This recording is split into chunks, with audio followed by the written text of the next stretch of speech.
This episode is supported by AnalystKit.com. Thousands of tried-and-true calculations mixed with AI to find you the best stocks in a single click. Welcome back to the Deep Dive. Today we are looking at a financial tool that, well, for a very specific group of people, might just be the single greatest wealth-building tool available. And yet, almost everyone who has access to it is using it completely wrong. Oh, absolutely. We're talking about the health savings account, the HSA. The HSA. It's true. Most people, they treat their HSA like a little cash bucket for a surprise copay or a prescription. Right. You keep maybe a few $100 in there. Exactly. But if you actually dig into the tax code, you start to realize the HSA's real power isn't about today's bills. It's about funding 40 years of growth for your retirement. That's our mission for this deep dive. We want to completely reframe how you think about the HSA, moving it from just a cash parking spot to what it can be, a true stealth retirement account. Yeah. We're going to show you how this account, when used correctly, can sometimes outperform your 401k. And what's so fascinating is that while it's technically for medical spending, the laws around it created this strange anomaly in the system. But there's a catch, right? A big one. There is a gatekeeper. We have to say this up front. This whole strategy is only available if you are enrolled in a high-deductible health plan, an HDHP. So if you don't have an HDHP, this conversation, for now, isn't for you. Correct. But if you do have one and you pass through that gate, the incentive is just staggering. Okay, so let's get into why. The reason it's called the king of investment accounts is this thing called the triple tax advantage. That's it. That's the core concept. No other account that people use every day, not a 401k, not an IRA, gives you this specific stack of benefits. So it's a unique combination. It is, and it lets your money compound without taxes ever touching it at any point, as long as you play by the rules. Okay, let's break that synergy down, because that's really where the magic is. So the first benefit is immediate. You feel it right away. It's the deduction on contribution. Meaning the money I put in is tax deductible. Every single dollar. It directly lowers your adjusted gross income for the year, which gives you a tax break right now. And that's especially powerful if you're in a higher tax bracket. Okay, that's benefit one. What's number two? Number two is the one we all love, tax-free growth. Once that money is in the account and invested, it grows. No capital gains tax, no tax on dividends. None. It compounds cleanly year after year. And the third piece? The third, and you could argue it's the most powerful, is tax-free withdrawal. So when you take that money out decades from now to cover a qualified medical cost, that withdrawal is completely tax-free. So no tax on the way in, no tax while it grows, and no tax on the way out. That's the trifecta. You said earlier it can surpass a Roth or a traditional IRA. A Roth is tax-free on the way out, and a traditional gives you that upfront deduction. That is a great question because it gets right to the heart of it. A traditional IRA, right, it gives you benefit one, the deduction, but you get taxed on withdrawals. Right. A Roth IRA gives you tax-free growth and withdrawals, so benefits 2 and 3, but you get no upfront deduction. Okay.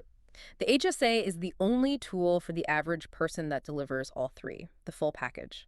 But again, the money has to be used for medical expenses. So, assuming you'll have medical costs in the future, which, let's be honest, is a guarantee for everyone. It's a guarantee. Then the HSA is better than both because you get the deduction and the tax-free exit. Precisely. The tax savings are huge, but how do we actually get the money working for us, out of cash and into investments? Right. Let's talk about the actual mechanism here because, as you said, the biggest problem is just inertia. Most people leave their HSA in what is essentially a checking account. Where it earns nothing. Maybe a fraction of a percent. So how do we make that strategic shift? The process is actually a lot like managing a 401k. You just have to actively go find the investment portal on your HSA provider's website. It's usually hidden away. And I can't just invest every dollar, right? There's a rule. Correct. First, your provider, usually a big brokerage or a bank, will probably require you to keep a minimum amount of cash as a buffer. That makes sense. You need some cash on hand for an unexpected bill. Yeah. So what's typical, like $1,000 or $2,000? Yeah, that's the common range, 1,000 or 2. It's there to cover your deductible or a sudden expense. The key is understanding that any dollar above that minimum can be swept directly into investment options. And are we talking about real investments here, or is it just, super conservative stuff? No, we are talking about real, genuine investment vehicles. The menu of options looks a lot like what you'd see in any other retirement account. So like index funds, ETFs. All of the above. Yeah. Broad index funds that track the whole market, specific ETFs. And for people who just want to set it and forget it, you'll usually find target date funds. Okay, so the actual strategy here is pretty simple. Contribute as much as you're allowed to each year. Max it out if you can. Keep that minimum cash balance, and then immediately invest every single dollar above it. And this is the most important part. Let it grow untouched for decades. Don't rate it for small stuff. Treat that money as sacred. Yes. If you touch it now, you're giving up years and years of tax-free compounding. And that brings us to the most counterintuitive piece of this whole strategy. This is where it gets really interesting. This is the move that turns the HSA from just a savings account into a real growth engine. It is. If the goal is maximizing decades of tax-free growth, then using that account to pay for a, $100 prescription today is actually a bad move, isn't it? It's totally counterproductive. It's a psychological shift you have to make. If you have the cash flow, the absolute best strategic move is to pay for all your current medical costs, your co-pays, your prescriptions with your regular checking account. Outside the HSA. Completely outside the HSA. Yeah. You leave that triple tax advantage money invested and growing. Okay, wait. If I pay out of pocket, I'm using money I've already paid taxes on. Doesn't that kind of defeat the purpose? Doesn't that kill the tax-free withdrawal benefit? And this is the loophole. This is the aha moment for so many people. You don't lose the benefit because the IRS lets you save the receipts from those out-of-pocket payments. Yeah. And you can reimburse yourself years, even decades later. There is no time limit for when you have to reimburse yourself for a qualified medical expense. You're serious? As long as the expense happened after you open the HSA, you can pay yourself back whenever you want. That sounds almost too good to be true. So I could pay, say, $50,000 in medical bills over the next 20 years with my normal cash. Yep. And then 20 years from now, my HSA has grown into this huge tax-free pile of money. And if I need cash, I could just pull out that 50 grand tax-free by showing my old receipts. That is precisely how it works. That withdrawal is still tax-free because it's tied to a legitimate past medical expense. The HSA basically becomes this long-term, tax-free, rainy day fund that you can tap whenever you have the receipts to back it up. Okay, let's get real for a second, though. This is a deep dive, not just a sales pitch. What are the risks here? I mean, holding on to receipts for 30 years, my office would just be overflowing with old dental bills. That's the main operational risk. You're right. You can't rely on paper receipts for 3 decades. The solution has to be digital. So scan everything. Scan everything. Save them to a secure cloud drive, back them up, keep them organized by year, because if you ever get audited, 25 years from now, you have to have the proof that the expense was real and that you paid for it. We keep saying qualified medical costs. For anyone listening who's thinking of trying this, what's actually covered? More importantly, what's not covered? Generally, it covers the essentials. Things like copays, deductibles, prescriptions, dental, vision care, that kind of stuff. What about things like cosmetic surgery? Usually not. Most cosmetic procedures are out. Also, health insurance premiums are mostly not covered unless you're on unemployment. You really want to stick to the necessary stuff you're paying for out of pocket. If you're ever unsure, the IRS has detailed publications on their website. So this strategy gives you this amazing pool of tax-free money you can access anytime, as long as you've kept the documents.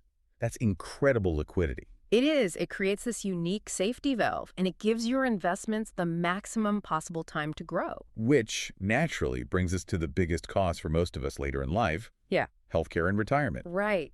The connection is so powerful because healthcare is, without a doubt, one of the biggest expenses for retirees. In your 60s, 70s, 80s. Your invested HSA becomes this giant fund. A giant fund grown completely tax-free specifically for those costs. For covering what Medicare doesn't, for paying premiums, for long-term care. You're basically pre-funding your biggest unknown expense. It's like a hyper-subsidized emergency fund just for getting older. But what if you get to 65 and you've been really healthy? Or you've used that receipt trick, and you still have a huge balance in there. Is the money locked up? Not at all. And this is the final layer of flexibility that makes the HSA so amazing. Once you turn 65, the rules change completely. How so? You can withdraw HSA money for anything. It doesn't have to be for a medical expense anymore. For anything. So if I want to take it out for, a vacation or to help buy a new car when I'm 70, what happens then? For any non-medical withdrawal after 65, you just pay regular income tax on it. So it basically becomes a traditional IRA at that point. Exactly. It works just like a traditional 401k or IRA. But with a huge advantage. Unlike a traditional IRA, you got the tax-free exit ramp for medical bills all along the way. It's the ultimate dual-purpose retirement account. If you need it for healthcare, it's tax-free. If you need it for anything else after 65, you just pay income tax. Oh, and one more thing. What's that? There are no required minimum distributions. No RMDs like you have with a 401k or a traditional IRA. So you have even more control over when you take the money out. So we've laid out this incredible strategy. What does this all mean for you listening? Who is this really for? Who benefits the most from this? This strategy, it really sings for a few specific types of people. They're the ones who can capture the most value from it. Okay, let's go through them. Who's first?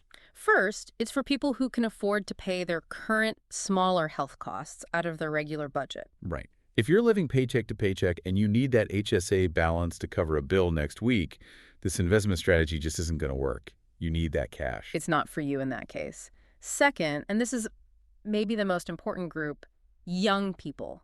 People early in their careers. The power of compounding. Absolutely. Think about it. Someone who starts this at 25 gets 40 years of triple tax-free growth. That long runway can turn small contributions into hundreds of thousands of dollars.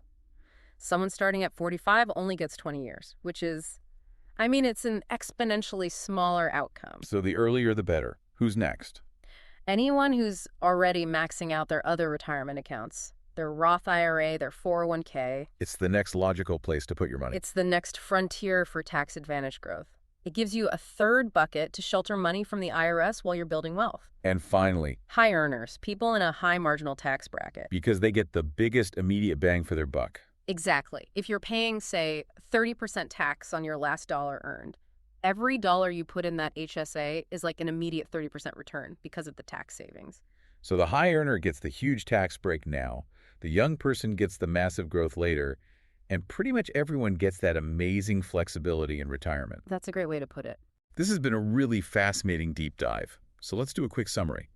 The HSA is not just a savings account for your next doctor's visit. It's a powerful investment vehicle that gives you a degree of tax-sheltered growth and flexibility that is, frankly, unmatched anywhere else in the U.S. tax code. And that leads us to our final provocative thought for you to chew on. Given everything we've talked about, the triple tax advantage, the lack of RMDs, the incredible flexibility it offers you after age 65, it raises a really important question. Which is? Should the HSA actually be the first priority tax advantage account you fund every year? Right after getting your employer 401k match, of course. Should you be maxing this out before your Roth or traditional IRA instead of treating it as an afterthought? That is definitely something to think about while you're scanning those old receipts. Thanks for joining us on the Deep Dive.